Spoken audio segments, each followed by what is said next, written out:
Ladies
and gentlemen, we started shortly, but before we start, why don't you see this up here so you can vote for the actors?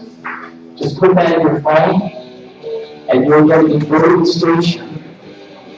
5 is the highest in each category, for each actor, emotion, entertainment, professional. 5 is the highest, 1 is both.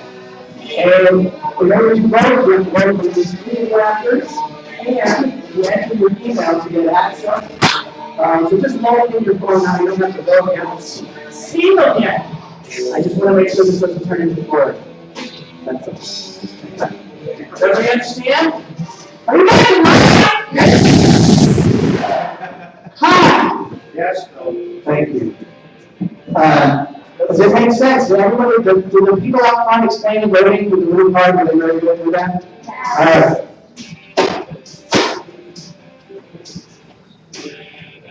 Don't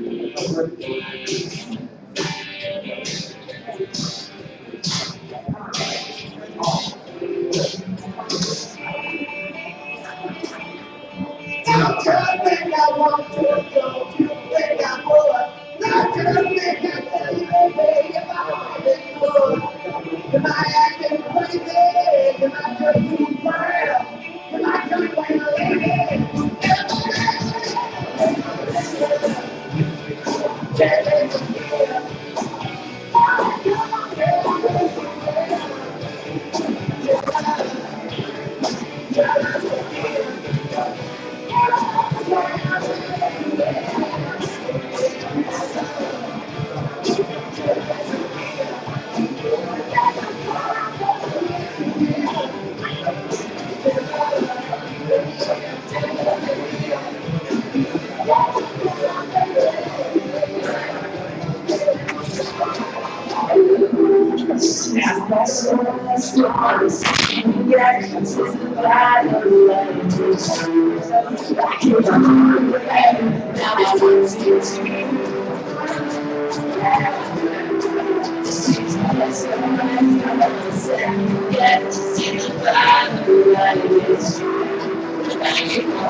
Thank you.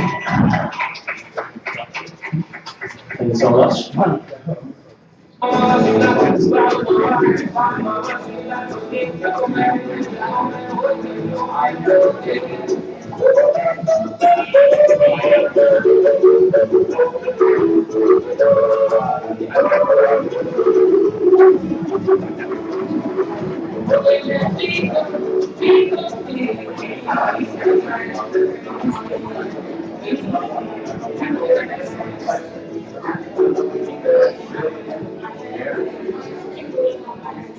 Everybody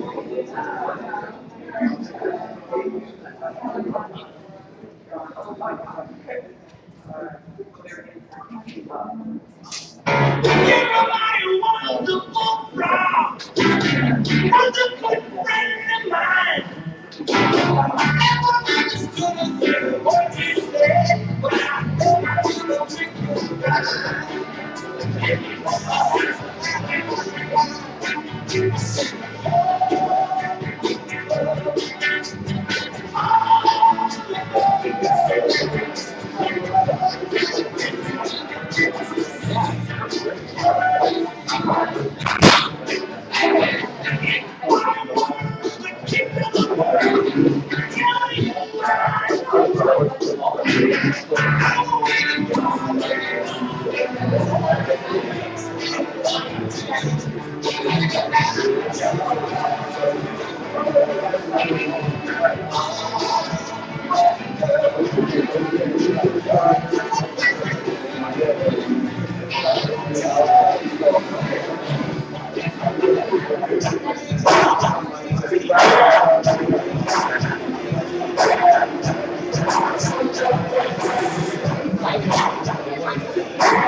Ladies and gentlemen,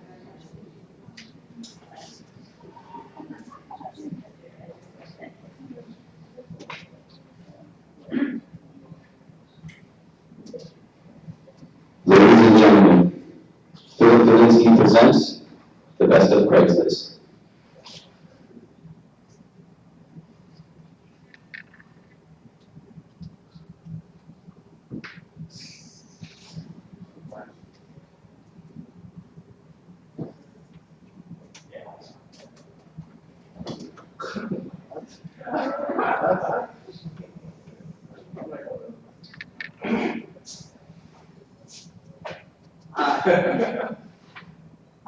I'm honored to do the wedding toast tonight for Jack and Mary, the wedding.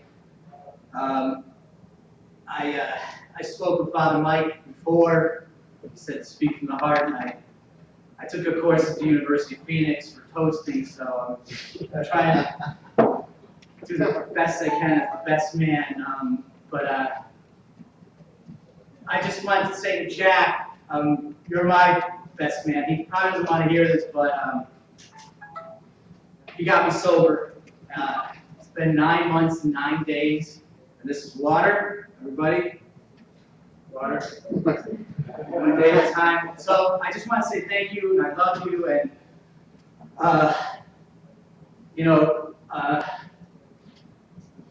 that you guys are married, what's the difference between in-laws and outlaws? Outlaws are one. Anyway, like I said, I went to high school with Jack, I went to college with Jack, we were roommates after college, and we were just great. I mean, we did a lot of cool stuff. I mean,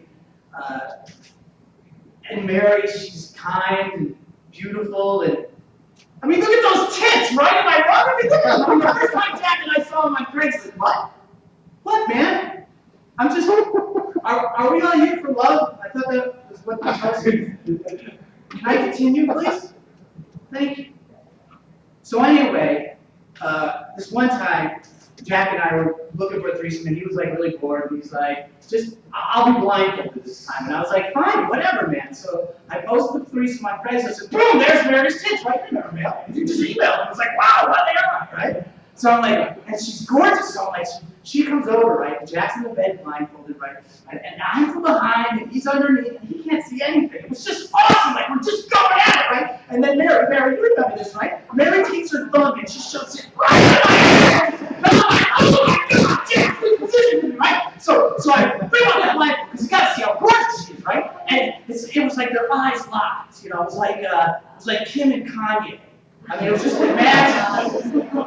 And so I'm not an idiot, you know. I pull out and I grab my clothes and I go in my room. Shh, it's okay. Is it okay, everybody? I mean, yeah. Thanks. So about 4:30 in the morning, I come downstairs and Jack's like, I'm in love. And I'm like, what do you mean? He's like sitting on the kitchen table, just like stunned. I'm like, how did this happen? He goes, I'm totally in love with Mary. And I was like, what? And then he told me, relax. He tells me, he goes, after I left, they were making love. And he got married to squirt. Like, she gushed, right? I remember this, like, she gushes. And I'm like, oh my God, you're in love and you have a squirter? I Googled it. It's like 4%, and he finds a true love and a squirter. Yes! Anyway, I know why I'm here, and I'm pretty sure everybody else is. I want to know if it's genetic. Mrs. Finnegan? Where's Mary? Mrs. Finnegan? Oh, are you a squirter? Look at Mr. Finnegan's face! You can tell us he's a squirter! Alright, well, there's no denying this, everybody. Please raise your hand, your glasses, or your hands, whatever, to Jack and Mary, the squirter's true love.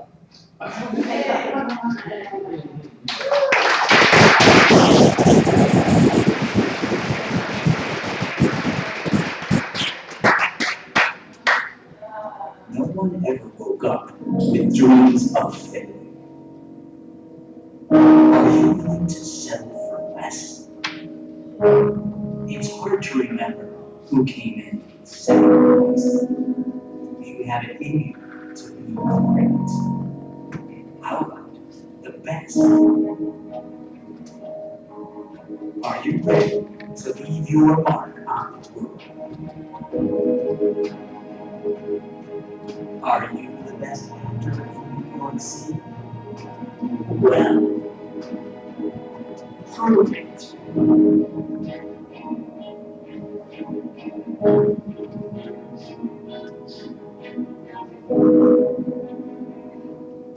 Live from the heart of New York City, it is the Manhattan Monologue Slam.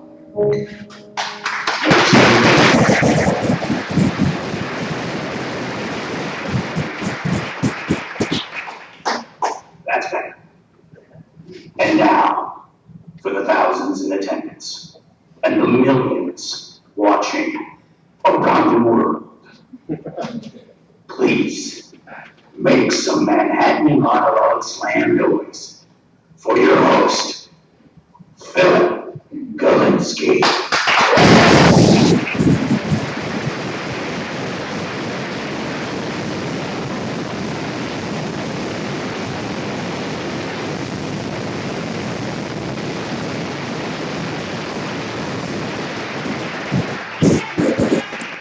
I love the AC. You guys loving this AC? It's very, very good. That performance by that egotistical maniac, Philip Galinsky, was part of his one-man show, just to not throw you off. You are at the Manhattan Monologue Slam. So give yourselves a round of applause. We are also broadcasting on the internet, so everybody wave hi to the internet. It's here. Hi, internet.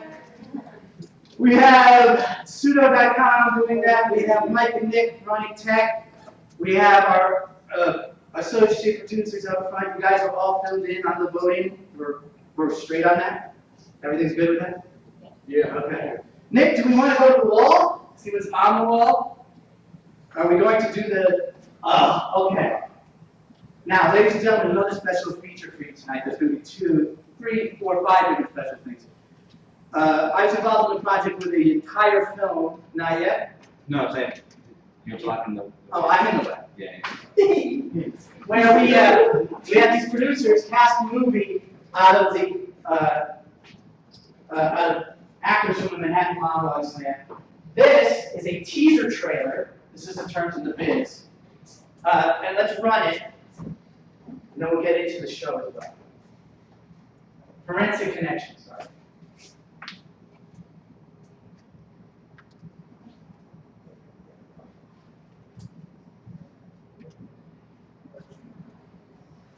This man right here is a surprise.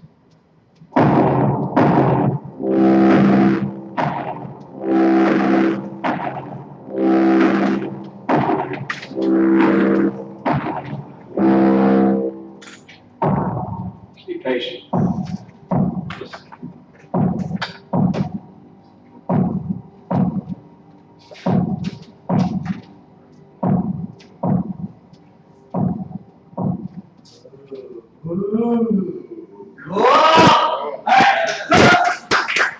We have Forensic Connection. We have actors that, from doing the show, have been on Orange is the New Black. What's the one with Louis C.K., the DC one with Spacey? House of Cards. So we're a star-making machine. We're going to make stars here tonight. We need to see the cavalcade of prizes, Nick. Are they up here tonight? Let's go to the next. Okay. So here are our sponsors, Playbox Pictures, obviously the cast for productions. John Blanc, acting coach to Academy Award winners and Emmy winners, is on our panel, as well as looking for talent. We also have 2 others that I'll introduce later. But I have to take, Bar Tab is a place where you can buy each other drinks at bars for $1. So I get actors thirsty and I quench their thirst. Now what I wanted to do, and I was doing for the longest time, is I was feeding actors as well. Bagel Bob's on University and 9th, from 4 to 7 every Monday. The bagels are 45 cents. Now I went down there to confirm it again, and they're closed. Because you people are anti-Semitic and will not eat bagels. I'm talking pumpernickel, Everything Bagels, it wasn't just plain, all right? So now I have to find a new food sponsor. But besides that, Red Bottom Entertainment, 36th Street Studio, there are going to be secret prizes from the Mohegan Sun tonight, as well as our first set winner will get a free headshot session from Evan Cohen. Now, here we go. Not only that, we go to the next slide. Our winner tonight in the first set will get an iPad from John.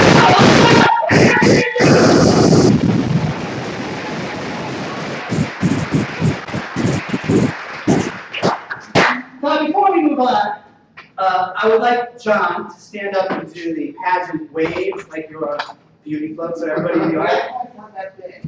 I know. So everybody can get the face with the name. Stand up so everybody can see. It's John. Wilson, Mikey Martinez, casting associate and screencaster.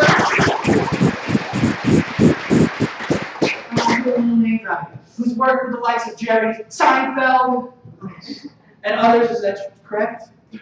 And a little name dropping. I'm talking about there's a place that all the kids love, and you're working with Walt Disney. Is that correct? Okay. And now, her first time here, an Slam virgin. Show your love for Genevieve Brewer.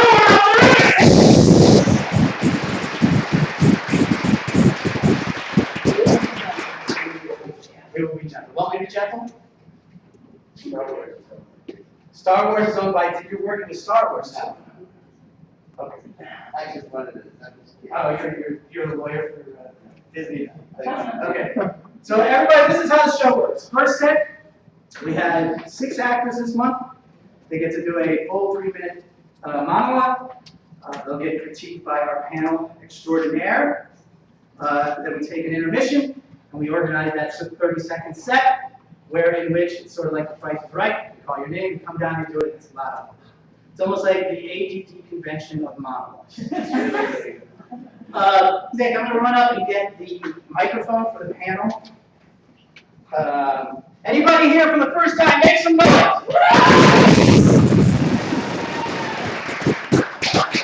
Who can old veteran make some noise?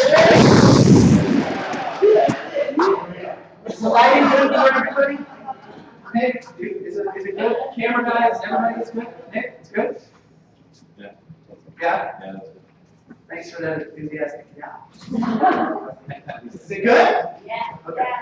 Go to the black slide, right? Should we go to that one? All right. Ladies and gentlemen, we do not introduce the actors, we introduce the actors, okay? So show your love!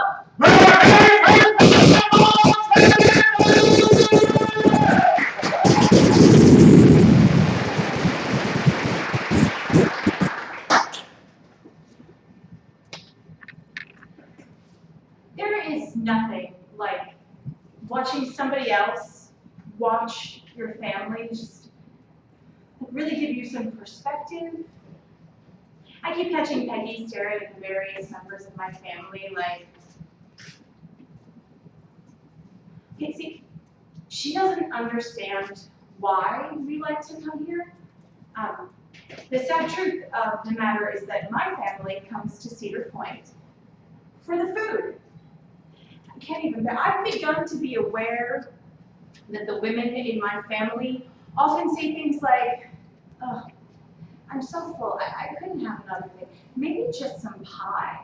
Or, maybe just something light. How about some pudding? As soon as we arrive at Cedar Point, true to form, Aunt Francie says, oh, I don't feel good. I think I need a hamburger. It's 10 a.m. and I am already feeling trapped with my family. I involuntarily leave my body and just shut my entire self up into my brain where the voice in my head is just ranting, a hamburger will not make you feel any better. Just shut up. Shut up about the hamburger. Eating the hamburgers at Cedar Point probably will put you in a wheelchair in the first place. Then I think, that's a little harsh, Lisa. Is it your aunt that you are despising? Or is it the part of yourself that is capable of eating a hamburger at 10 o'clock in the morning? See, these thoughts, they must be leaking onto my face. I see Peggy come in, chill out, it's only 10 a.m. Look. So I try to re-enter my body, but when I do, I see that Aunt Francie is now eating from her purse several cold sausages left over from breakfast at the Bob Evans. Looks and just making my face blank, following my family, and I try not to think about how last night at the Friendlies, my aunt went on for 10 minutes to that poor waiter about which foods make her choke.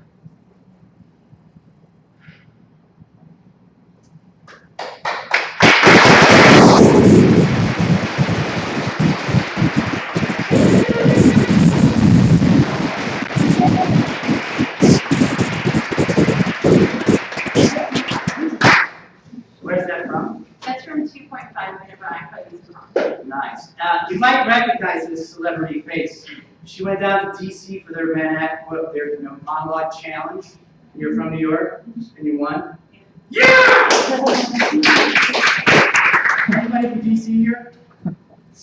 Yeah! Anyway, panel thoughts. I was there when she swept it all away in front of 1,000 people. And I guess how many actors there in DC? And and she was from New York, and there was a whole first row of 10 casting directors from House of Cards and all around. They just love you because I watch when I watch actors. I love when I'm totally engrossed in the story. I'm not watching an actor. I'm watching a living, breathing human being become something, which makes it all. I forget that I'm a teacher and I'm in the story. And thank you for that. And that's what all of us should try to achieve.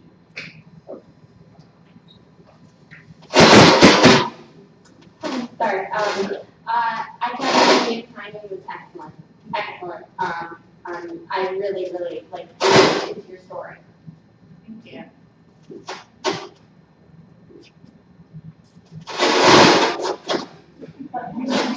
Panel, you're all static. You have really good, you know what they say, like, they say you can start acting, or acting. I really like the fact that when you come on, usually there's a minute or like even a few seconds for the talent to get into it, because you kind of transition into the character, and kind of acting into it, and you just have like the minute you walk out, it's already being told. All the small things, even the non-verbal things that are doing on, it's just very natural. But it shows a lot. So, Thank you. Good job. Good job.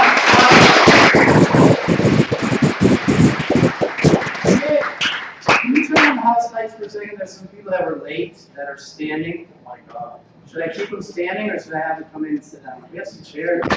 Right over here, we got a bench. I sit, what, 3 over there? There's a chair back there. Please don't look at 3 your right over there.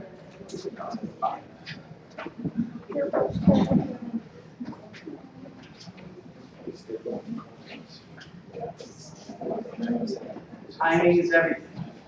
Nick, I don't think you're going to use this. Do you want to? No. Okay. You guys are projecting a little bit? Everybody good? Yeah. Ready? Are you ready?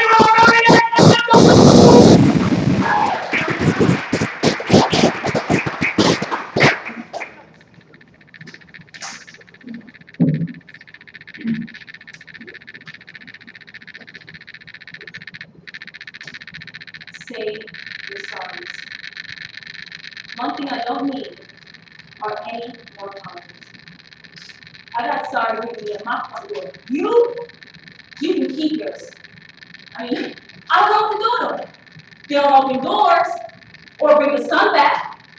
They don't make me happy or get the water paper. Did nobody stop using my tears to wash cars because of sun? I am simply tired of collecting. Oh, I didn't know I was so important to you. I'm just gonna have to go somewhere. I can't even get to the clothes in my closet because of all this stuff. You know what I'm gonna do? This is what I'm gonna do. I'm gonna tap a sign on the door. Better yet, I'm gonna leave a message by my phone. If you call to say you're sorry, then call somebody else. Because I'm gonna do it. I let I'm sorry, I didn't mean to, and how could I know about that? Take a walk down a dark and musty street in Brooklyn. Well, I'm gonna do exactly what I want. And I'm not gonna be sorry for none of it. So, if you can let sorry say your story, I'm gonna see you. You know, you will always be inconsistent. Doing things and then saying you're sorry about it. Beat my heart to death talking about, oh, I'm sorry. Well, I'm not gonna call you. I'm not gonna be nice. I will raise my voice. I will scream and yell and break things. I will race the engine. I will tell all the secrets about yourself to your face. I will list all details of my loves. And I will not want to be sorry for none of it. I loved you on purpose. I was open to you on purpose. You know, I'm not even sorry about you being sorry. So you can take all your guilt and all your grind and do whatever you want with it. Just please don't give it to me, okay? Because I cannot use another sorry. Next time, admit it. Admit that you're mean, you're low down, trifling, and knock out, straight out.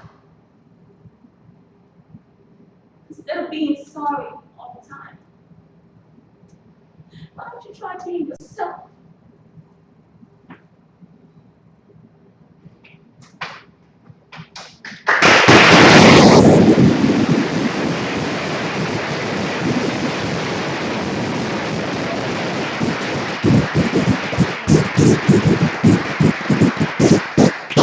I'm sorry, I didn't know where they came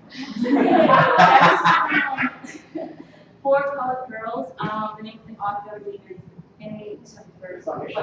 There you go. All right, Commissioner Green, panel. Mike, you have a mic? No, I don't. But I liked it. I just, I don't know explain it without sounding kind of dumb, but there was just like this, I was waiting for a type of moment to just kind of like release the vulnerability. Like you were building something really good build up, and I was just waiting. Like I felt like I had blue balls, just waiting for that. I was just kind of, I was like, she's gonna get there, she's gonna get there. But you had a really good build up. I was just waiting for that kind of just for the playing Jane for just like a ball. And just watching kind of crumble. Whether it be inward or physically, whether it be anything, that's for sure to make. But other than that, everything else was good with that. Same thing, the build-up was there, this whole thing was a tremendous build-up. I wanted to see, I wanted that ultimate connection as though we've been down this road before. When we have passive records come, sometimes they say, I didn't see them talk, I didn't see a person. The other thing I felt uncomfortable with is I kept looking down. There was the when we passed the play briefly. And the actress is totally off book, but I went past her because she's doing this one woman play, moving her body all over the stage. And she says, why would you cast me? She says, hopefully you're perfect, you're fine, but there's no dance. You have a tremendous, beautiful young lady, a tremendous presence, hopefully wonderful. There's that stage you have to go to. I really like what you did. I think you have excellent stage presence, which is great, but I really need you to let go more. You're unconsciously holding back. And that's something I felt if you really let go, it would be a whole different piece for you. So I think that's just something to work on to elevate it. But I think that your stage presence is excellent and just going out with Jonathan, working on those minor details to elevate it will make a huge difference. All right.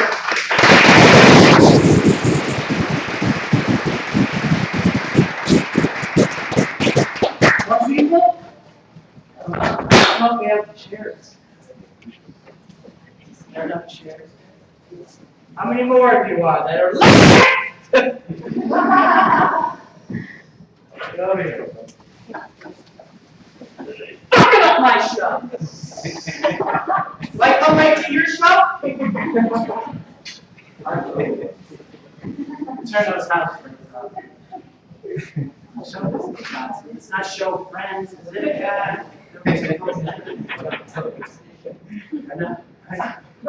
Everybody, are you ready? Let's go to Manhattan Monologue Slam.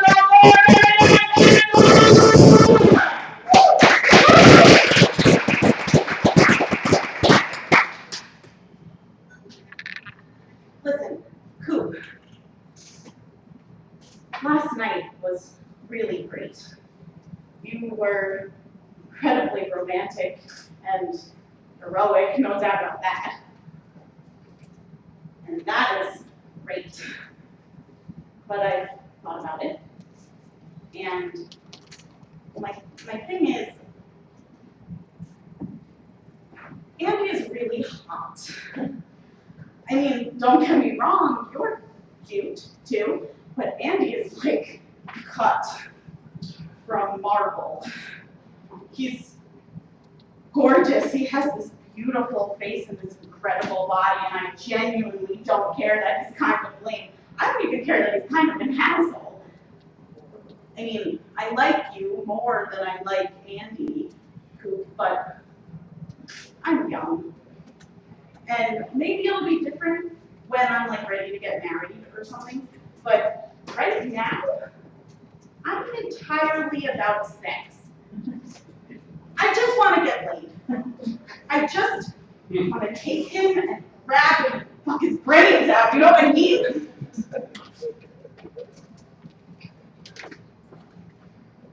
That's where my priorities are right now.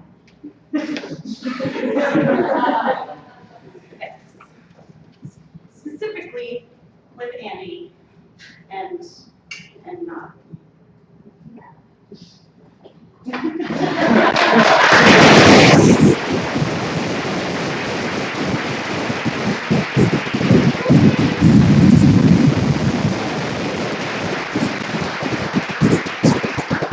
Where's that piece from? Oh, that's how American Summer. Very nice. All the guys in the crowd are like, is that a profile on Match? Is that what it is? It's a joke! Monday night and everybody's sober that I'm not funny? Is that what yeah, I'm killing it tonight. It was a good one. Great show. It was a good try. Genevieve, thoughts? Yeah, formulating them. I think your instincts are really right. Like your instincts are right on. I would redirect and have you go even a little kookier, funnier with it. I think that would be a cool take on it because with that adjustment, I could get maybe more from you that's a little off the cuff but not so scripted. If that makes sense to you. I sometimes wanted to see a little bit you go with it and not feel like every word had to be perfect with this because it was great and your timing, your instincts and timing with it are excellent. It's great. Thank you. All of us are actors. We tell stories. We look for the art of storytelling. We all have our stories of when we were young. I did years ago. Of those nights like that. Sometimes they are big. And I wanted big moments. We have those big moments of what we used to call big nights. And you know, other things when I gave it to one lady. I wanted those stories. I wanted something, you know, that things that make us fancy. I just wanted that. other than that, you know, it was wonderful, it was cute, but I wanted that story, you know, and we most of them David before they, something they,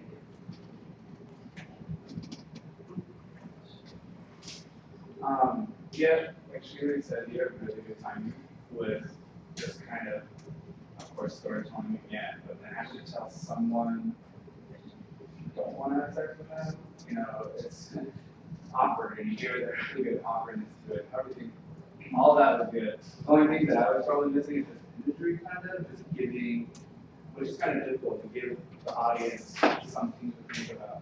So if this dude is really hot, he's chiseled, how chiseled is he? The fact that you're just like sidetracked thing, you know what I mean? Those little small things like that imagery just kind of like you really just thought you really been told that you don't have sex with him.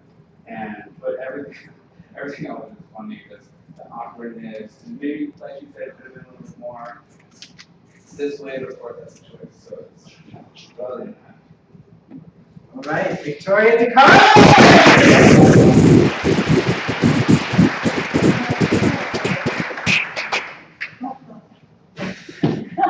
Does anybody go backstage? He's performing in the 30-second slam? In the 30-second slam. Can you tell him to come out here? Because this isn't the 30-second slam. Young man!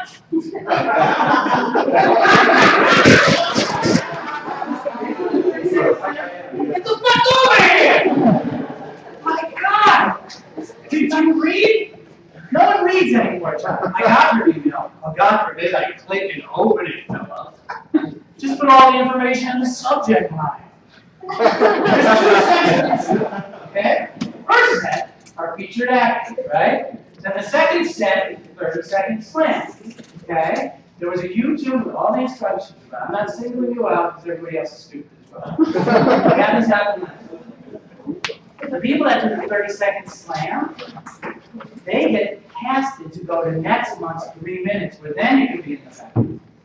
Got it? Does anybody else want to walk in the back room just to do it? All the actors in the first set are doing coke and heroin. I'm going to try and look at it from up here. So, ladies and gentlemen, show your hands up for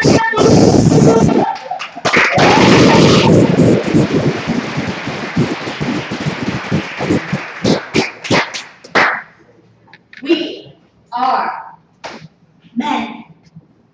Throughout history, in difficult times, we've always sought the solace in our caves. It just so happens that our caves are fully plumbed. The toilet is for us, the final refuge, the last bastion, the last square feet of man space left to us. Somewhere to sit, something to read, something to do, and who gives a damn about the smell? Because we are men. We have only one word to say. We do not own any candles. We have never in our lives seen anything of any interest in a craft shop, ladies.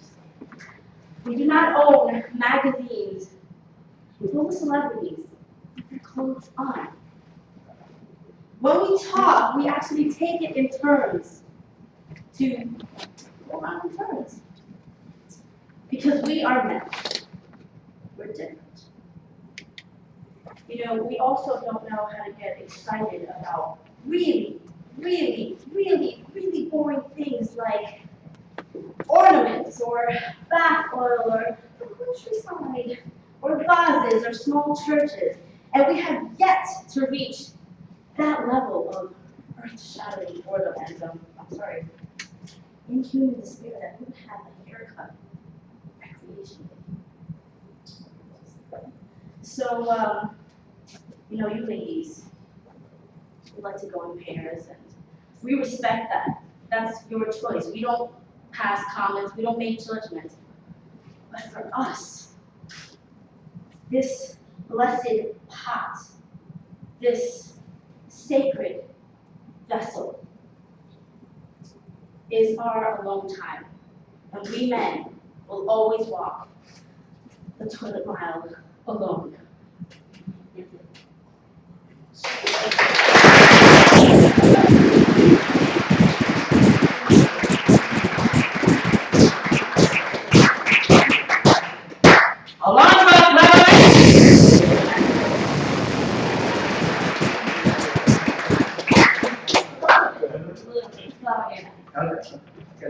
I was gonna say why Sure. Yeah, my unit has a Where's this piece from? It's from this British series called Couplings. It's like the friend, it's like this was original Friends, but British. And what brought you to the toilet? Well, the thing is that when I first heard this, I actually thought to myself, because the piece is about his girlfriend taking the lock off the toilet door and him just losing his shit at a dinner party. And I thought, wait a minute, how can this woman relate to that? I would go crazy if my boyfriend took the lock off of the toilet door, and it felt relatable. It's just, it sucks that it was free for me. It moved me. We're always looking for sponsors, so, Phil's milk with magnesia, pectin, It's about lemon juice. Mike, thoughts? I mean, there's a lot of questions that I was thinking of one thing, and you don't have to answer this, just probably something to think about if you do something like that again. Is it a girl telling a guy perspective, making fun of a guy, or is this actually portraying a guy specifically? And so, what type of guy? Choosing wardrobe, deciding how the guys are, because not all guys are the same. There's some that are, we could say, that are more studious, that are more preppy. Which one are you trying to portray? So, why that guy keeps going? So, that's all, everything that I kept thinking about, which sucks because it kind of made me not pay attention as much as your performance-wise, because I couldn't get into the moment of who you really were. So there was a girl that was trying to make fun of her guy, was she trying to make a point about how men are, or were you trying to go completely be a guy, giving a monologue as a guy performing it? You know what I mean? So that's just. I like the way that you started the monologue before you took full advantage of I like the shock and awe kind of thing that happens before the monologue actually. Instead of just walking up here, finding a moment, you begin back there, you entertain before you begin. I shot ahead and as you're speaking, I look at the direction that the story was going. I sort of kind of a subdued, in a subdued way, it's a movie that Tom Cruise did. What do you do if you would a black leather? I can't think of it. Top Gun? What is that? Top Gun? No! You a leather. Eyes wide shut? No, it's the movie where Mission Impossible. No, please. Magnolia. In the way I saw that imagery in my head, where maybe it was meant to be, I saw the manly thing, the underwear, thing going on. The person looked at it like, no, but then I said, man, she did a subdued shift. I caught that. I would have carried through, stuff do. If a man shifts, a man shifts. The man, he goes through. He doesn't like wipe his butt halfway. He goes all the way or nothing. We deal with some satisfaction. Clear satisfaction. Shift all the way. So That's good. That's some good shit. I agree, there's definitely other panels, but I also, wanted to mention, don't lose it at the end if you're feeling it and you're like, oh my gosh, and don't show us that. Just keep going with it, because we don't need to know that and the information. That's just for you to know. You're gonna have, and that will come with time and experience, of course. It's very easy for you to say that, but I think that that's just a good note for you. Just carry through it. Don't shut down at the end and do that, because I was with you for the ride except for comments like John just mentioned, but but that at the end, we want to connect all the way through. Right, perfect.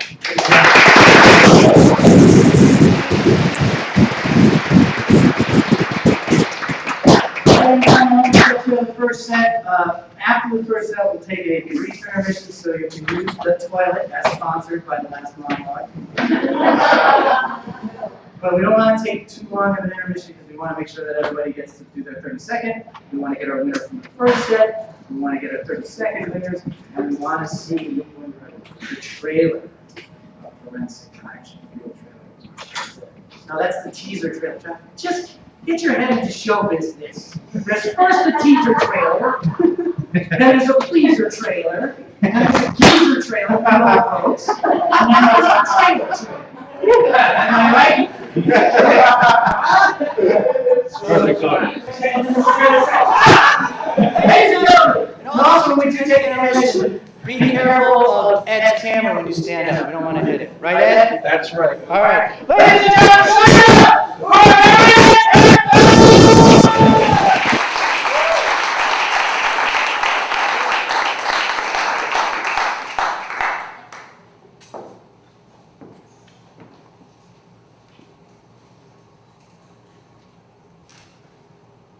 Did I ever tell you what the definition of insanity is? Well, insanity is when a person does the same thing again and again and again and again, and they expect shit to change. So they expect that by the second, third, fourth, fifth, whatever go through, everything's going to turn out different, and it's going to be shiny. The first guy who tells me this, he's an Afghan village chief that I picked up outside of Kandahar. Well, I took offense. I thought he was lying to me, so boom, I shot him like a dog in the street. And the funny thing is that this fucker, he was right. He was dead right, but he was right. And so I come home, and I look around, and I see all these fucking pricks. And they do the exact same shit again and again and again, and they pray. They beg me, they say, no, please, no, this time it's gonna be different, I swear! And they spit on my shoes. And I'm sorry, I don't like the way that you're fucking looking at me. Do you think I'm lying to you? Do you think that I'm bullshitting you? Fuck you. See, the thing is that I already killed you once. It's not like I'm fucking crazy. It's okay, it's fine. It's like water rushing under the bridge.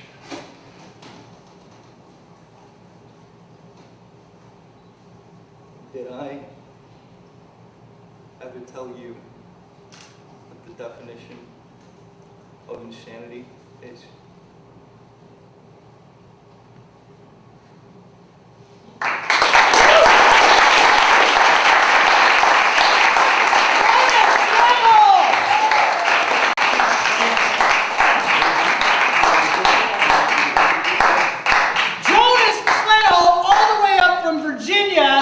To compete in the Manhattan Monologue.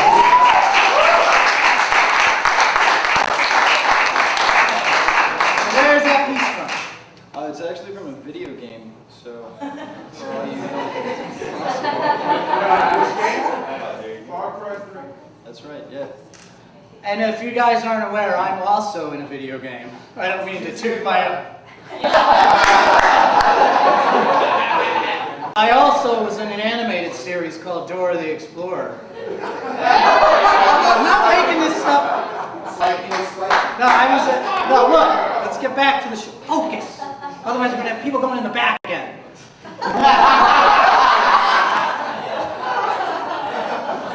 Mikey, thoughts? You have really good intensity, but you kind of miss beats. There's those transitions throughout any lines where the thought process changes naturally in a person and reaction and stuff like that. And it kind of made it look like it was rushed, which I know you weren't intentionally rushing it. So I really look for those things. You know, obviously people act, but the biggest thing about acting is reacting. Sure. So even if nobody's there, just seeing that reaction of why you keep changing the beat. And are you really crazy, or is it just someone talking to himself? You know, so that's just kind of one of those things. But other than that, strong intensity, everything else is good, naturalism, all that. So. Johnny? Yeah, I sense his, I guess, nervousness. The thing is, you know, I actually seen you work before. I've seen you play a serial killer. I've seen you, you know, cinematically, you know, on camera, playing a killer. You know, with a gun to somebody's head. It almost, I mean, when I saw that, I'm like, Christopher Walken. No, I'm serious. I mean, I just caught a glimpse and you're here. You know, and I thought this was really good. I'm thinking adjusted for the venue to which you're playing in. I mean, I play the serial killer. I do it for film, it's this way. I do it for theater, it's this way. Okay. But you know, when you did it for the little piece you did, it's like you were talking without uttering a word. Your film is different, of course. You know, but I just thought you know, you were at a different place. You just traveled 4.5 hours, about 6 hours on a bus. So, What bus? I actually drove. Oh, good. Drove an actor with a car. Ladies? But you know, I've seen you. You're probably nervous, so whatever. Is this your first New York stage It debut? was second. I did the 30-second There you go. So you followed the proper procedure. You did. You didn't just run backstage being late to a show. No? No, Nothing like that. that. Okay. I really liked it a lot. I feel that your nerves did get in the way of you, and that's frustrating for me because I really like the moments that you bring to it. And I was like, oh, shit, I wish he wasn't nervous at this point, because also it's interesting because you have a quality where sometimes your nerves will work for you, but you're going to have to work with someone like John to get when you can use them for your advantage and disadvantage. And that's something interesting for you as you develop your career to pick up on. All right, Jonas Swinholt.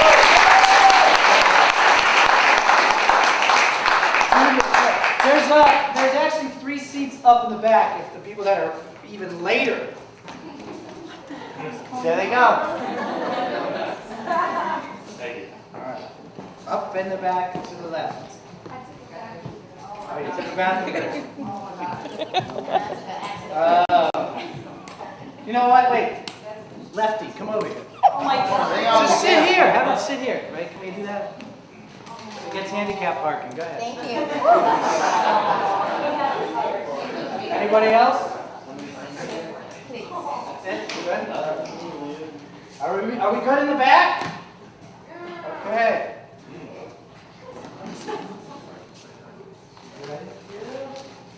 Here we go, ladies and gentlemen. Our very next actor!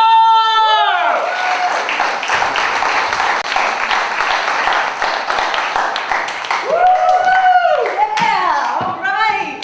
So I studied all legit acting methods, Stanislavski, Meisner, but improvisation makes sense to me. I like the idea of 2 actors going up on stage with nothing. No dialogue, no costumes, no sets, and just making up something together that's real for everybody else in the room. The rules of improvisation don't only appeal to me as a way of making comedy, but also as a worldview. See, the first rule of improv is to agree. Always to agree and to say yes. As an improviser, you're supposed to agree with whatever your partner has created. So let's say I start a scene with, "Freeze, I got a gun, bitch."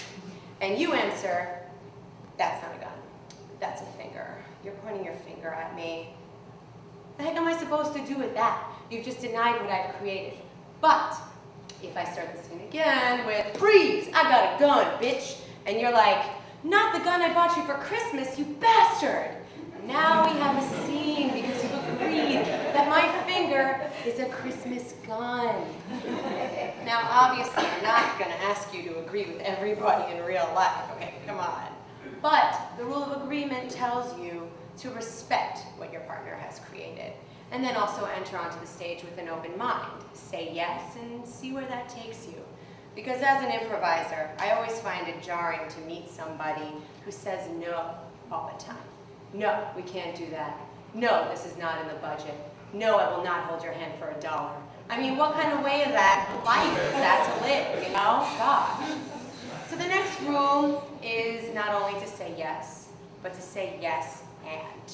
So you're not only agreeing, but you're adding to the situation. So let's say if I start a scene with, "Whew, can't believe it's so hot in here." And you're like, "Yeah." Okay, what are we gonna do with that? So if I start the scene again with, "Whew, I can't believe it's so hot in here." And you're like, "What do you expect? We're in hell." See, there we go. That's what we got here. Well, I also have to say that yes and, that rule means that you shouldn't be afraid to contribute. You know, you shouldn't be afraid to be confident with what you say, which brings me to the next rule, which is make statements, which is a positive way of saying don't ask questions all the freaking time. So if I start a scene with, "Who are you? Where are we? What are we doing? What's in that box?" I'm putting pressure on you, my partner, to contribute, to answer all these freaking questions. I mean, in other words, don't be the problem. Be the solution, all right? Don't be pointing out questions and obstacles. I mean, we all work with that person, and that person's a dick, all right? Another thing about that rule is don't make apologetic questions. Like, nobody wants to go to a doctor that's like, "I'm gonna be your surgeon. I graduated from Johns Hopkins, so I guess I qualify." I would not want that person to take out my appendix. You have to make statements with your actions and your words, which, no matter how wrong, actually, no matter how wrong you feel it is, just be confident, which leads me into the last and my favorite rule, which is there are no mistakes, only opportunities. See, let's say I start a scene as a cop on a bicycle, you know, rolling around town, fighting some crime, and you say that I'm a hamster on a hamster wheel. Guess what? I'm going to be a hamster on a hamster wheel. I'm not going to stop the scene to explain why I should be a cop on a bike. And who knows, maybe hilarity will ensue. Maybe I'll be a hamster cop that was assigned to hamster wheel duty because I was too much of a loose cannon on the force, you know? You see, there are no mistakes in improv, only happy accidents. And you know, some of the best discoveries in life were made by accident. Reese's Peanut Butter Cup, Botox, you name it. Seriously. Now, then if the scene doesn't really end so well, like not the way you thought it was going to, don't worry about it. Improv is just a one-time thing.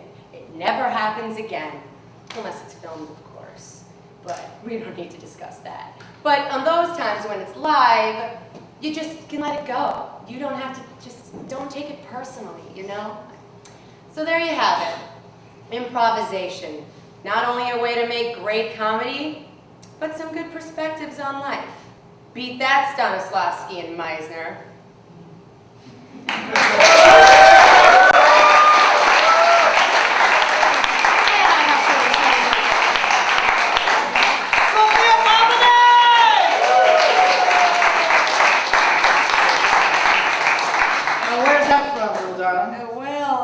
Actually, I adapted it from Tina Fey's book, Bossy Pants. Nice. Good bud? Good read? Oh, so good. John? I thought you made it up yourself. I like the fact that you told your own story. The only thing I'd tell, as a writer myself, there's a beginning, a middle, and an end. And this conflict that drives the story forward. I was trying to figure that out. This isn't a writing contest. But, I generally, the time we've been, you entertain, you tell stories, you great things. And no, I mean, where you've been, I've seen you as, the pit was improv, upright, you're tremendously talented. And you deliver kind of what I call Louis C.K. stuff.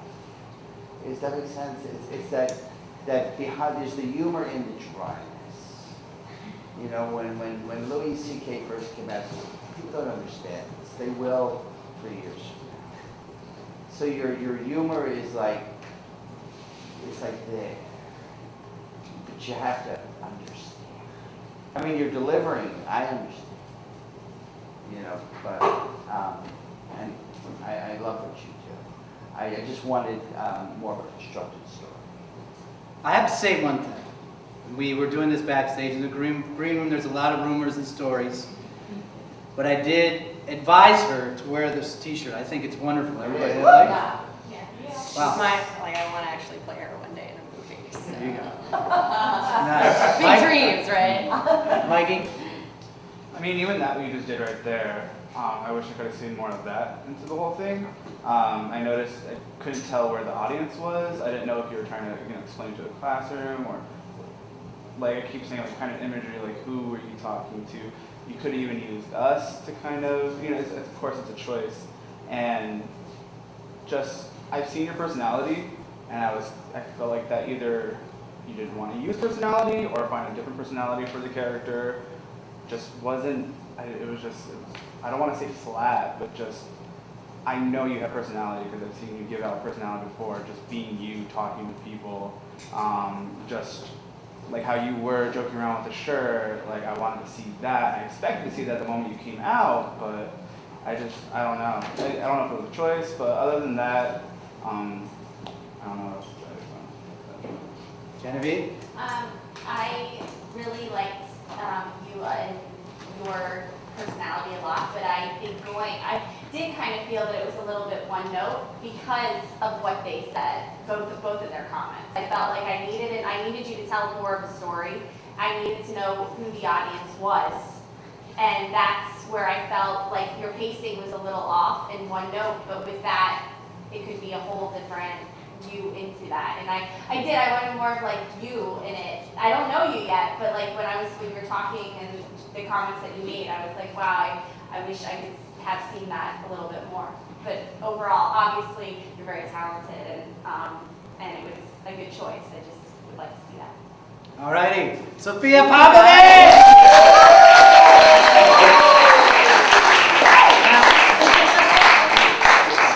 Nick, do we have the next stare? And can you lower the lights and then maybe put the house lights on? So, or some kind of combination of, yeah, that's good. A little bit. Let me get out there.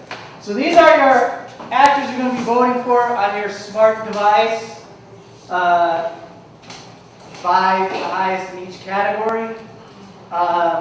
We are also going to, if you've already voted or you're done voting and you want to get up and take a pee-pee or see the fresh sunlight for a second, go to this exit over here. But can we go backstage? Do not, no, not go backstage. Do not take too long. This intermission is literally 5 minutes, and then we're starting the second set. If you got any music, Nick, that'd be great.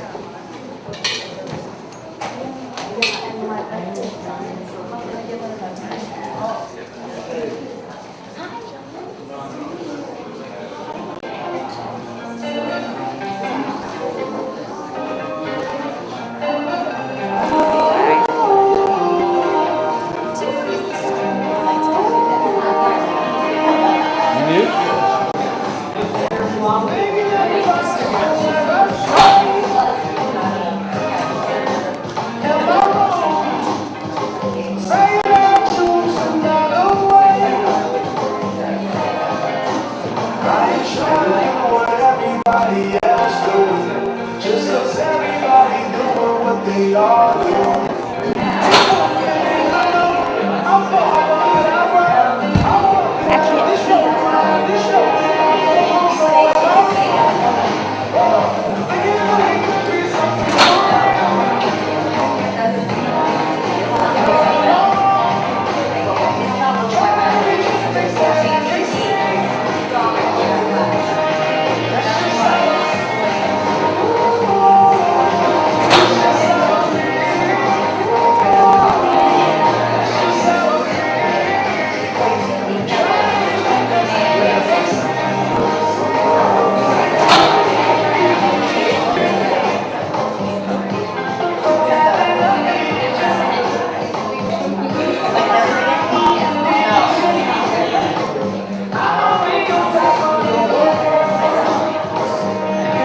slow fire outside of it all. It's like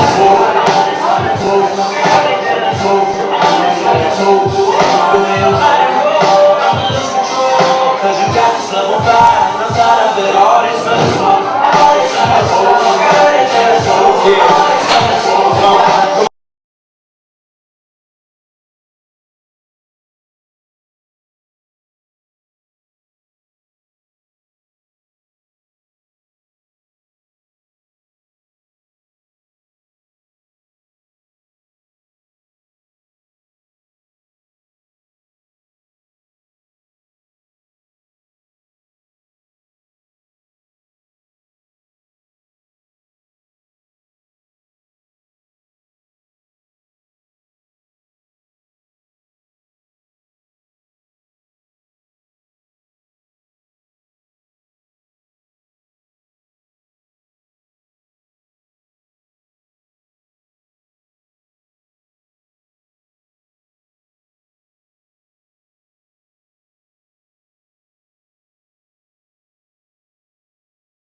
Let's give a round of applause to this theater. It was the Slam's new home.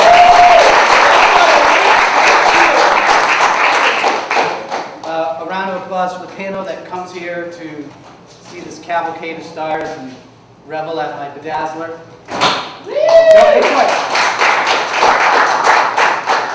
A fan made this for me, so I do accept bribes. He didn't win, but he made this, and he got name dropped and shouted, because I'm connected like an electrical outlet. Why didn't you guys understand the fucking power of the Manhattan Monologue Slam as a star-making machine? Next slide, Nick. Oh! Who was at my show? Black Cindy from Orange is the New Black. Yeah, that's not photoshopped. Same shirt. They're still not impressed, Nick. What other stars do we have to show? I don't know.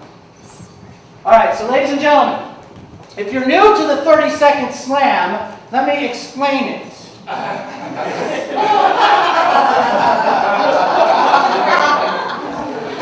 Let me just check and see if I have to explain it to anybody back here.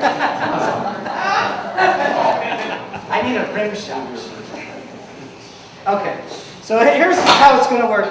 Our lovely associate producer has put your name in an order to completely embarrass you, because that's her job, is to ruin your acting career. No, that's not the truth. So you're going to be in an order. So what I would recommend, Nick, turn the house lights on again just for a minute. I would recommend anybody that signed up to get over here to the right side where the exit is, so it's easier for you to come and perform. Because if you're coming down, you're gonna, don't hit the camera, do not hit the camera.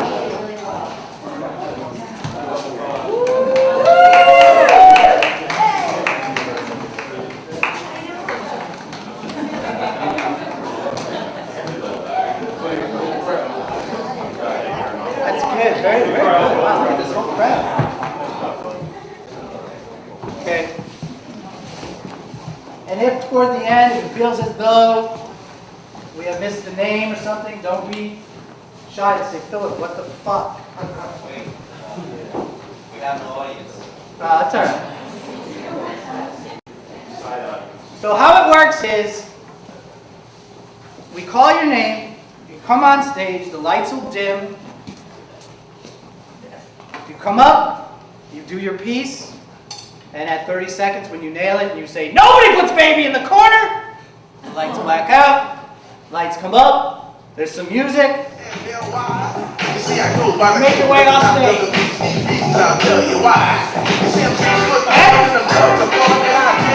That makes sense? There's audience participation, there's going to be singing, the Mohegan Sun has some prizes, we're going to have a lot of fun. The panel, you just check out your email and look at the names, because we emailed them to you. If you want to write it down. Did you email Victoria? Oh, no. Okay. You want to just look at mine? No. You can email her. Why don't you do this? Switch seats. Come here. Hey. How did you hurt your foot? I did. I did. You didn't hurt your foot. This is props. It's props? Oh, she's nice. So get up on the fucking back.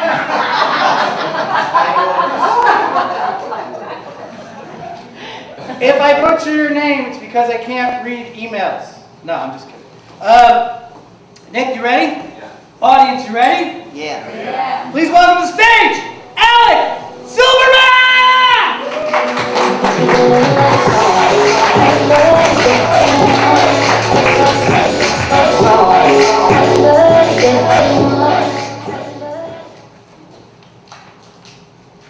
How to start? Let's see. Since we were together last January, I haven't been able to stop thinking about you.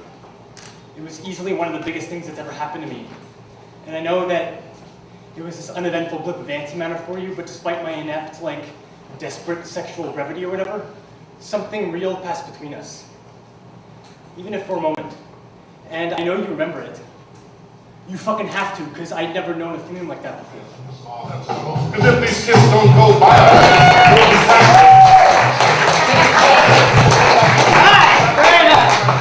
So, At certain moments in this show, Nick will have access to my Pandora. I call it dancing, some people call it epilepsy. I hope you enjoy it either way. And you might be dancing with me as well. All right? Ladies and gentlemen, please welcome to the stage, Nikki Bell!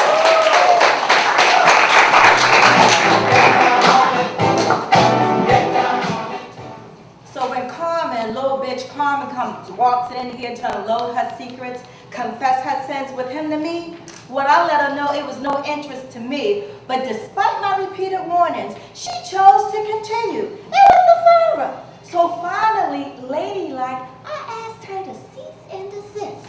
But Carmen would not stop. So I let the back of my hand speak to the front of her face. And with several visits of my clenched fist, well, Carmen can skip her next visit to the doctors for collagen for her lips.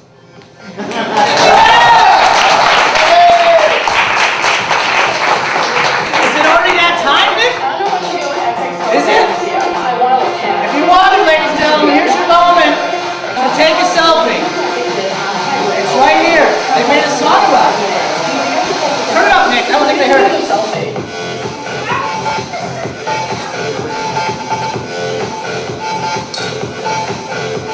Too sophisticated of a crowd for selfies. I like that. Please, show your love for Elizabeth Grove!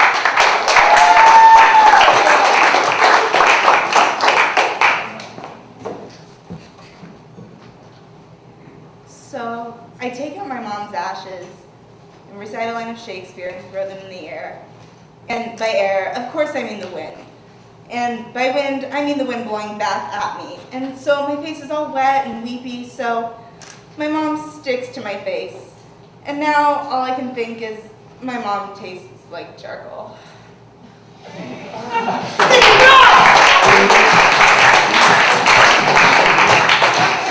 Alright, speaking of the bomb, please welcome to the stage, Joe Passaron!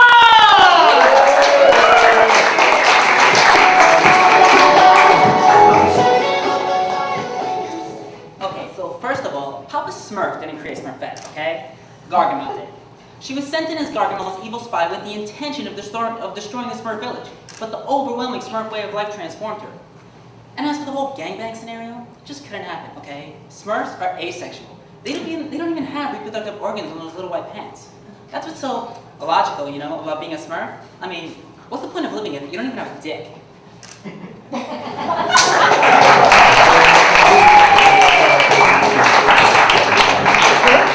Is that Clerks, Joe? That was from, Gone with the Wind. It's Gone with the Wind. Who's the guy that did Clerks? It's the same director. It's a Kevin Smith movie, isn't it? It's a Kevin Smith movie, I'm almost positive. Please welcome to the stage, A.C. Rowe!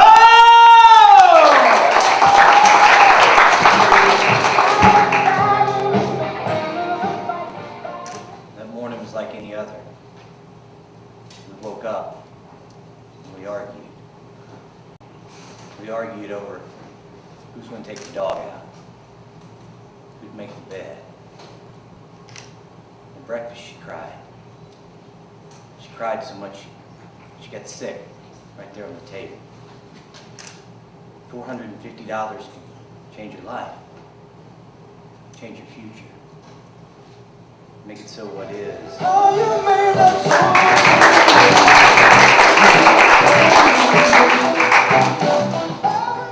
It's getting cheesier, Nick. I can feel it. Oh, it's going to be some good songs later. Do you guys want to sing along? Yeah. Why do this show is supposed to be like interactive. Do you want to sing along? Yeah! We have to. Do we have to, Mr. Lewinsky? Nick, maybe Good Times pretty soon, just to get him warmed up. Yeah. You know? Ladies and gentlemen, welcome to the stage, Aubrey Reed!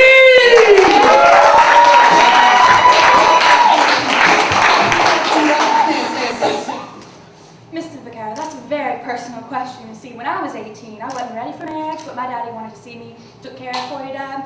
And Archie Lee had been hanging around like a sick dog for quite some time, and all those boys in town, you just have to throw rocks at them. Anyway, when I was married, I wasn't ready for marriage, and I told my daddy I wasn't ready for marriage, and Archie Lee said he waited till he was ready for marriage, and he's still waiting.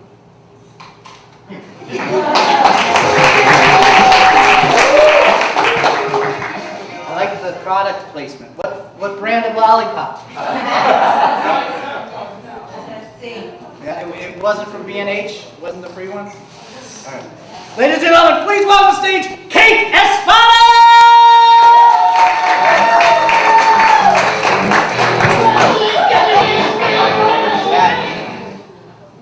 I would really love to have this job. I've been unemployed for about 5 months now, and I know that's not really all that much, but trust me, I'm sick of being unemployed. I want to have a job really, really bad. I would do such a great job for you guys. Like, I would surrender my entire life to the job. You want coffee? You want me to go to Morocco and get coffee? You want me to go to Morocco and release a super virus that destroys coffee trees? I would do it. No questions asked. I don't really have any ethics here, guys. I would do anything. Seriously.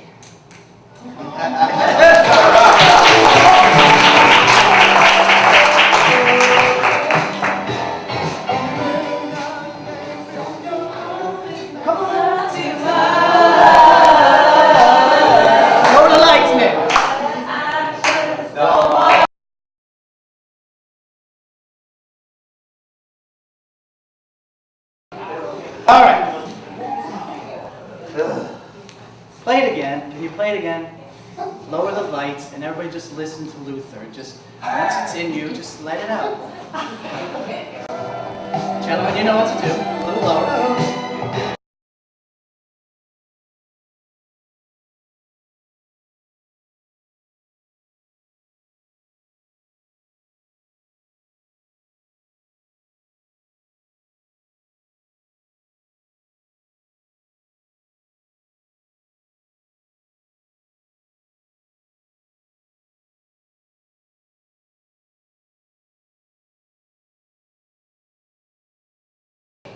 I'm not texting, by the way. I'm looking at the list because we're in the future now.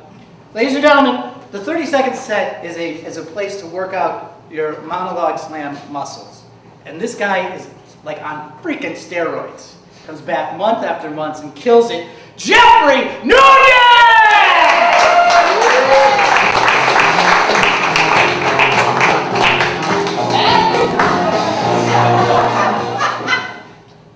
I know what she was going to say. What's wrong? Why can't a man, or whatever, a dog, or a fairy, be sensitive if he feels like it?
You love me? You love me. You don't even know me. You don't know nothing about me. No weapon formed against me will prosper. You love me? Don't ever touch me again. You don't know me.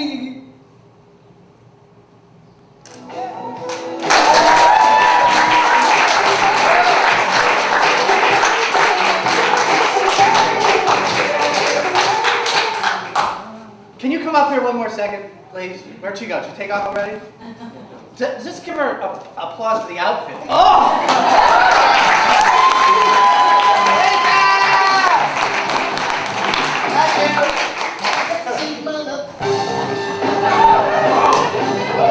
Please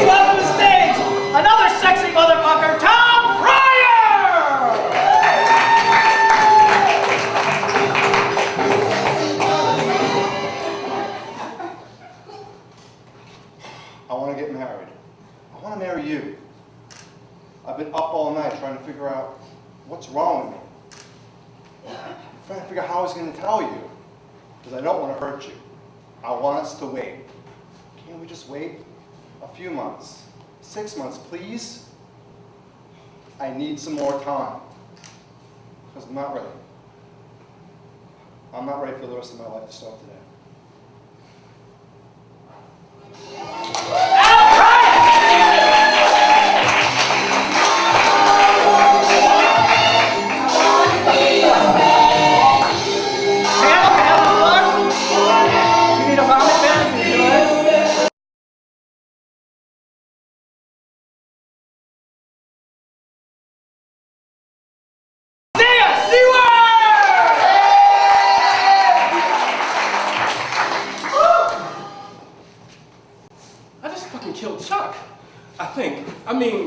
He's just laying down there. He's not moving. I don't think he's breathing. He went in about how he was a worth of fucking hell and he should maybe throw himself off the roof. And for a second I was like, yes, do it. Throw yourself off the roof. But then, I didn't say that. I said, you're gonna find a girl, buddy, just maybe not your cousin. Then I gave him a nice little friendly tap on the back, a nice manly slap on the back. He looked heavy. Who knew he would go flying off the roof?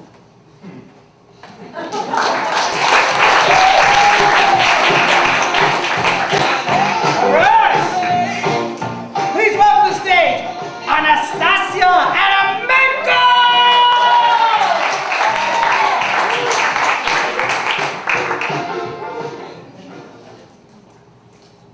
We are really visual species. But we don't think we don't care about it. What is below the water becomes invisible, so we not connected to it. What we don't see, we pollute. Air, ocean. Scientists say it will cost only 2% more to solve this problem, and we are willing to damage the ocean because we don't want to spend 2 cents more? Just crazy!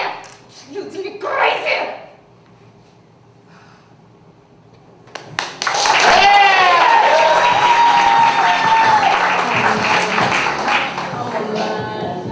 Just to make a mental note, ladies and gentlemen, our next show is Monday, July 21st, so don't miss it. Don't be like the people on the internet that are just watching it and not experiencing the fullness of the shirt. Please welcome to the stage, Jared Thomas!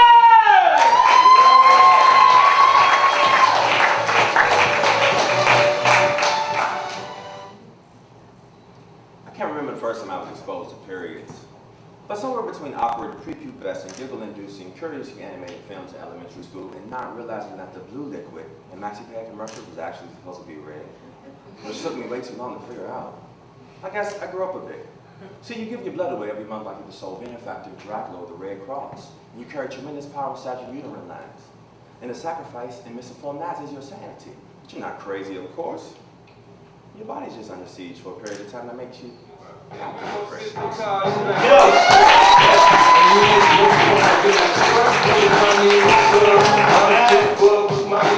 Ladies and gentlemen, please welcome Ian McLean!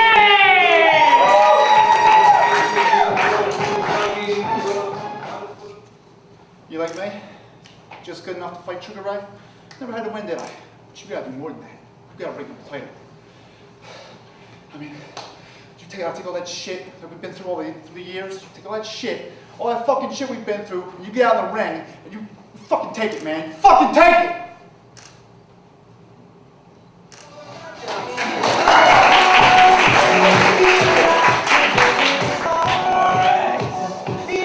Ladies and gentlemen, please welcome Jonathan Victoria!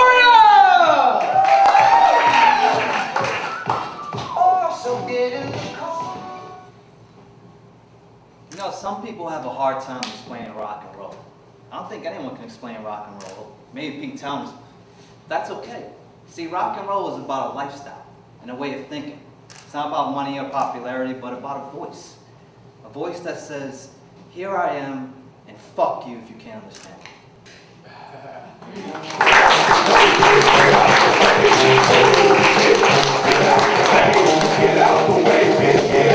I got my fucking hard side. Get out the way, get out the way, bitch, get out the way. I'm fucking dead ass! I know what's crack-a-lack. skillet biscuit. Fucking wash you, son. Please welcome to the stage, Jeffrey Scott! That's your folks.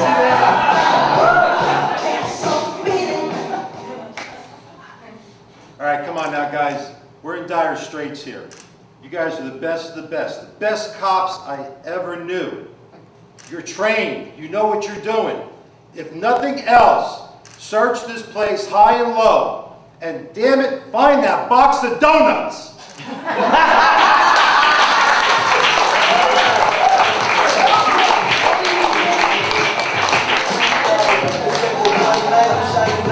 Have a sponsor. We have Dunkin' Donuts, finally! Please welcome Katya Reed!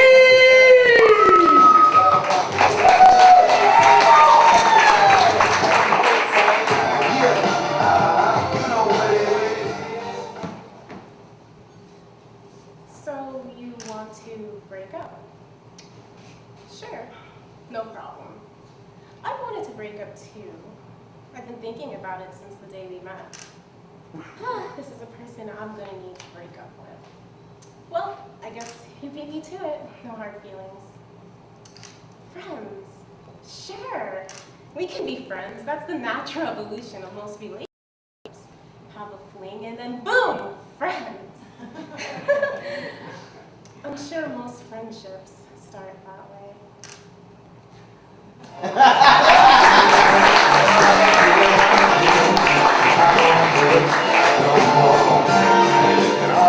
We welcome Jameer Jenkins!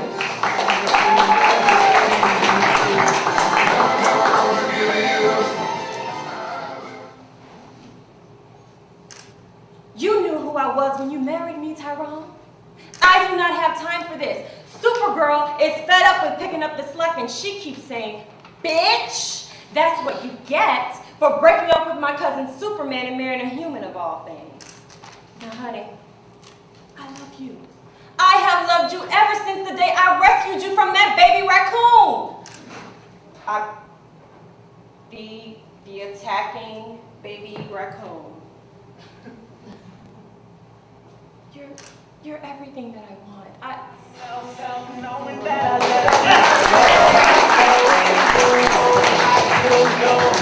All right. I just gotta let you know. I like that. I like when the 30 seconds get cut off. Like, you want a little bit more. That's awesome.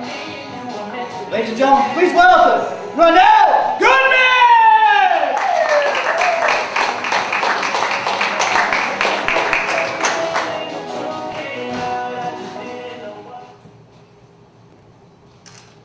In Texas, they lynch Negroes.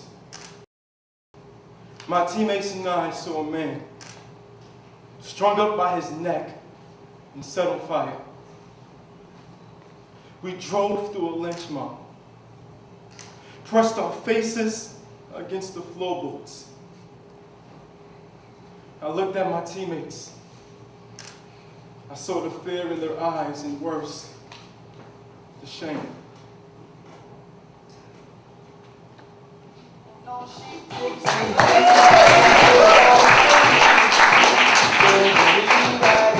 Ladies and gentlemen, please welcome to the stage Wendy Harvey!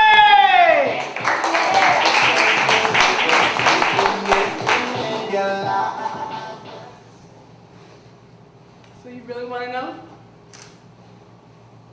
Your daddy was right. Your daddy was a nasty bastard. No, don't remember me! He hit me in my face. Now you listen here. When they stay and they done already left, they get me. Hated your daddy. No, I hated him!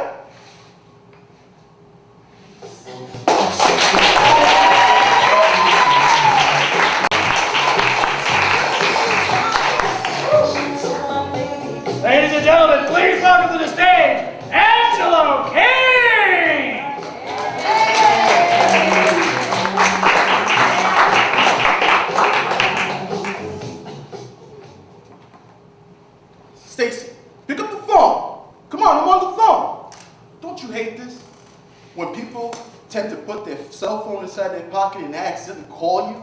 Well, I bought an app. It's called Butt Call Fart Blast.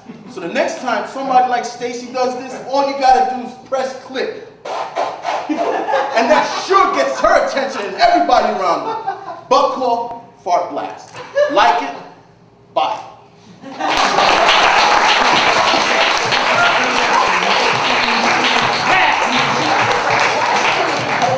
Please welcome to the stage, Courtney Neville!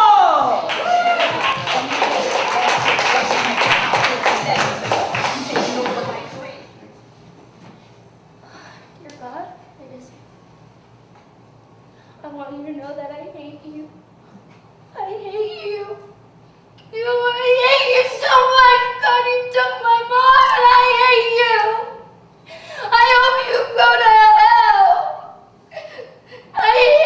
You can't go to hell.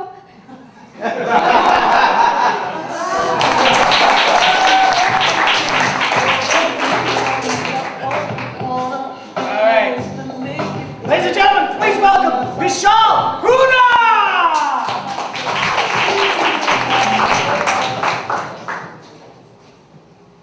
What? You want me to stay there and do nothing? Hey, I'm not a fucking criminal, man. I am no puta or thief. I am Tony Montana, a political prisoner from Cuba.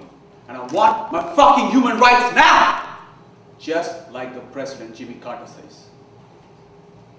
You know something? You can send me anywhere. Here, there, this, that. It don't matter. You cannot do anything to me that Castro has not already done.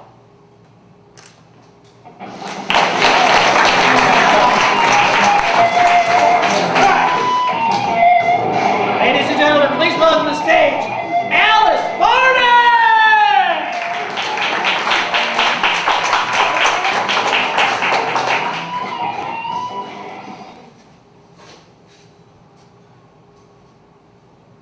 I was Girl of the Year and Superstar and all that crap. I would do things like, everything I did was really underneath, I guess, motivated by psychological disturbances. I would freak out in a really physical way, and then like the whole world would take it as a new fashion trend.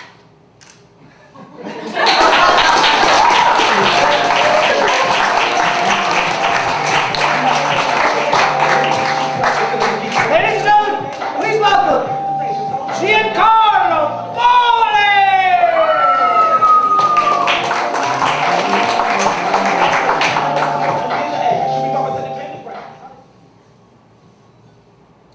I was sitting at a funeral, and I look over and I see my Aunt Joan. She's wearing a sleeveless formal dress, and I can see part of the side of her right breast. First time I got arrested, it was by a lady cop, and she frisked me a little too long in a certain area. What makes me tick? Let me see.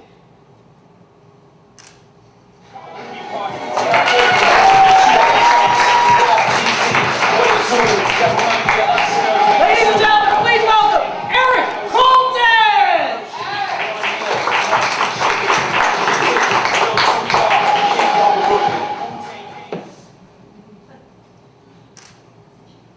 You're a good friend. Alright, it's true. I don't deserve to see her, and you have every right to kick me out. You were right, I wasn't a good guy, and I proved that. I have to tell her something. She needs to hear it whether she wants to see me again or not. To let me tell her that I love her. I've never said that to a girl before. I've never felt this way about anyone. I need to tell her. Please.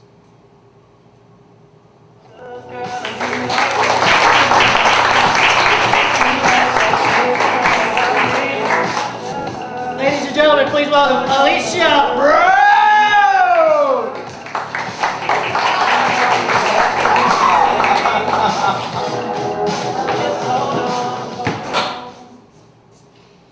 I don't know what I'm doing, you know. spend all your life with someone, and just like that, he's gone. Like, what am I supposed to do, you know? Like, should I walk away?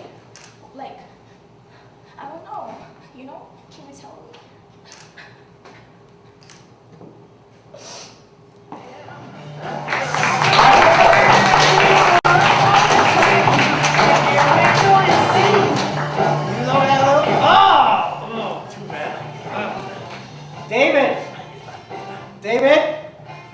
David B., my associate producers. I just want to know if we missed anybody. Did everybody go that was on you? You can text them. That's fine. Was there anybody that I didn't call that would like to come up? Oh, there's one? What's your name? Lisa what? Buckley. Lisa Buckley? Buckley. Everybody say it at the same time so I can hear it. Buckley. Welcome! Lisa Buckley!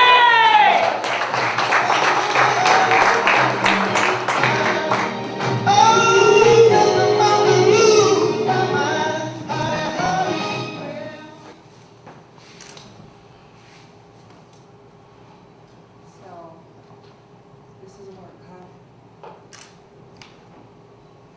Is he thrusting you for good? I hope so.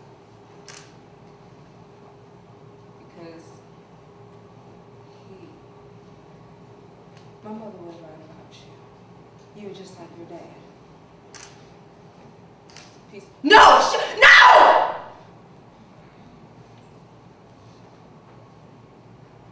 Let's fuck you.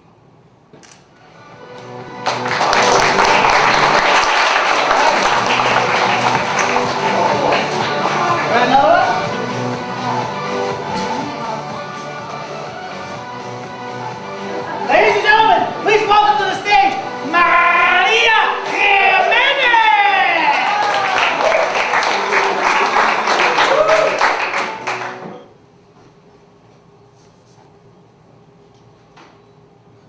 Let me tell you what happened the other night with my boyfriend.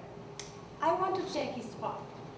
Well, he got the iPhone 5S and I need his fingerprint to open the phone. So, I wait for him to go to sleep.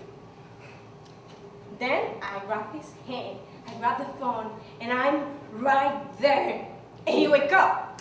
And what I did was, I pretended to be a sleepwalker. I took myself out of the bed, went around the kitchen, and back to bed. And he bought it. Now I am a sleepwalker, but I got away with it. Is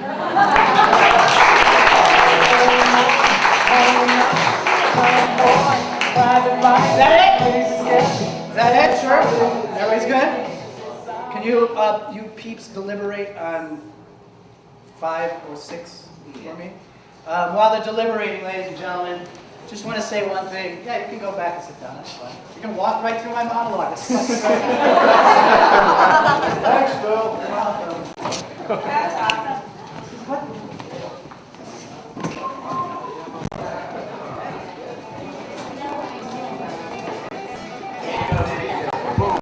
Oh, sorry about that.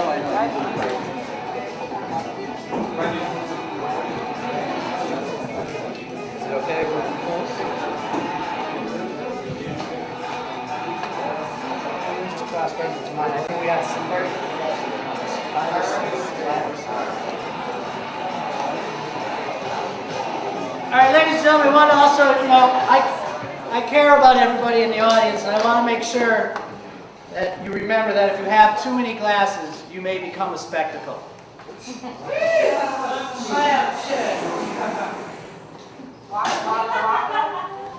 Nick, should we just get to the song, or you want me to say a couple more jokes?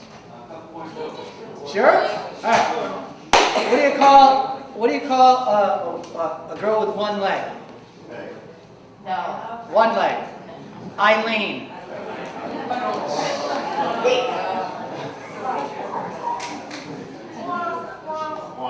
I think we need to get to the song, Nick.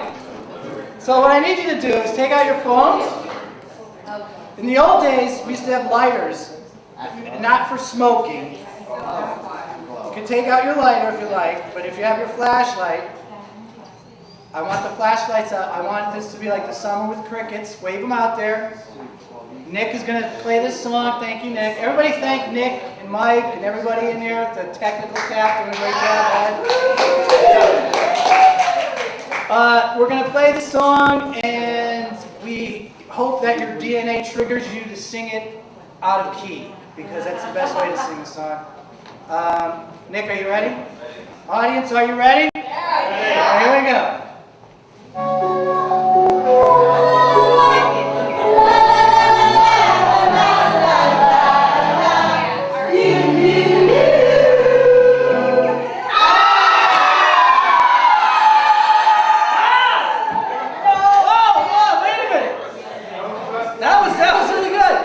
And because the audience is really good, Nick, turn the house lights on for a sec. I have a surprise, 2 surprises. If you reach under your seat, 2 people are going to have a lucky little flyer from the Mohegan Sun. Yes! Not you.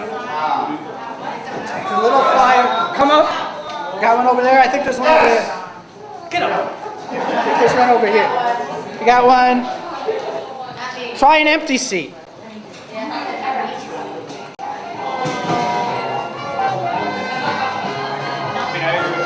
One over there on the right somewhere. If you don't want it, it's fine.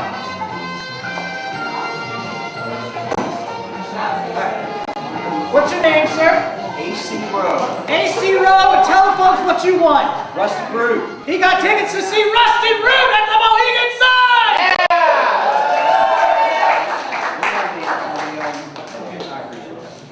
See, we have prizes. Besides your precious iPad. It's my non-profit discount. All right, so if no one wants the prize over there, it's under there. I know what it is. If anybody wants it, it's tickets to see Warrant. Crickets. Google Warrant. They're a huge 80s rock band if you want to do something like that. Get it for Tina.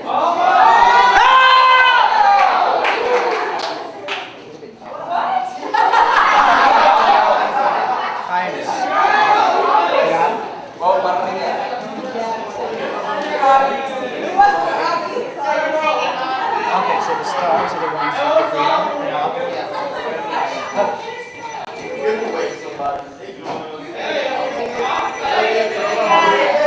Not here. My mom. Shut up. All right, here we go. We're now giving away the prize that was given away to me. All right, ladies and gentlemen, one last time, give a round of applause for our panel. They come out here to see the talent. Also, give a round of applause for the 30-second slammers that just come up here and do their thing. Yeah. Regardless of whether you make it to next month's show or anything like that, it's just a great place to work out your acting muscles. So when I say these names, I'd like you to come up onto the stage. These are the winners of the 30 seconds, and you're all winners, by the way. But these ones are extra special, I guess, so we're going to screw it up like that. Talitha Kumi! Yeah! Courtney Nello! Yeah! Jeffrey Scott!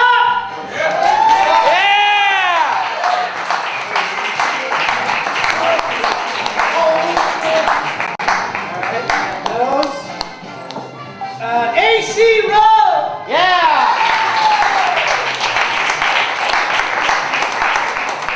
That's for Katia Reed! Yeah!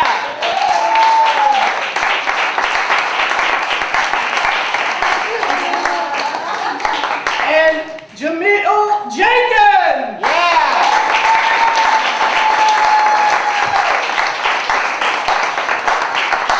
So, ladies and gentlemen, this is your starting lineup for next month's show. Take a good look. They're getting a full 3 minutes. Monday, July 21st.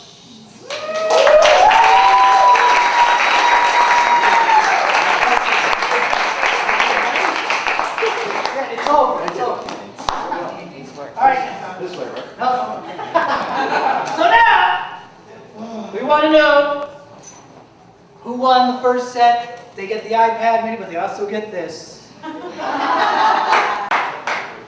nice, right? They also will come back at the year-end championships where every month's winner comes back to battle it out as the grand champion. It's our Super Bowl. It'll be in January or February. We'll figure it out.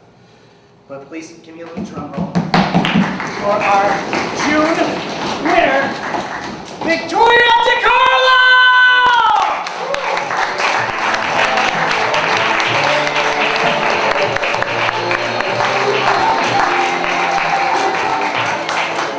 How do you feel right now? Pretty good. Let me tell you something, sweetheart.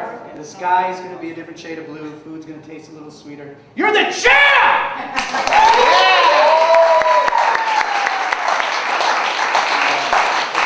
Take care of that trophy for me. That's yours to keep.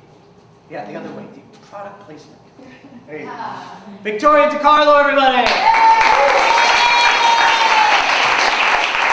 So we have one more little tidbit of information. If you got the business card, or if you're in SAG-AFTRA, or you're part of the pit, or just show them the business card. You should be able to get some discounted drinks at Pioneers when you come out of our place here. It's a hop, skip, and a piss, right that way. We're going to go there and network and talk and schmooze, so if you want to be there, go there. If not, I know it's a school night. You can get to bed early. Thank you once again. Next show is July 21st. Thank you, everybody! We exit this way. House lights lit, and the exit is up there. My left, your right.